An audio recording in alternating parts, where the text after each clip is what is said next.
శ్రీ మధ్య ఆంజనేయ స్వామి టెంపుల్, జంగారెడ్డిగూడెం. ఎటువంటి దోషాలున్నా, ఎటువంటి గండాలున్నా, ఏదైనా మనసులో కొంచెం చింతగా అనిపించినా, అనుకున్న పనులు జరగకపోయినా, అరే ఒక్కసారి మధ్య ఆంజనేయ స్వామి టెంపుల్కి వచ్చి స్వామివారి దర్శించుకుంటే చాలండి, ఆ పనులన్నీ కూడా చిటికలో జరుగుతాయి. ఇవి ఆ నోట ఈ నోట నా చెవున పడ్డాయి. నేను కూడా వెళ్ళి సో ఏంటా అని చెప్పేసి నేను కూడా స్వామివారికి నా ప్రాబ్లమ్స్ అన్ని కూడా మొరపెట్టుకున్నాను.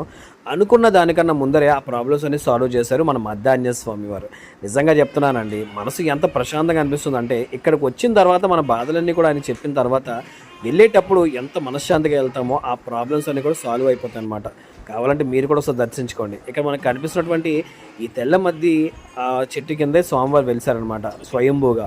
ఇక్కడ ఉన్నటువంటి అన్ని విషయాలు కూడా ఇక్కడైతే శాసనాల ద్వారా మనకు రాసి ఉంటాయి. ఇక్కడ అన్నదానం కూడా జరుగుతుంది నిత్యం కూడా. మీరు కావాలంటే విరాళాలు కూడా అందించవచ్చు.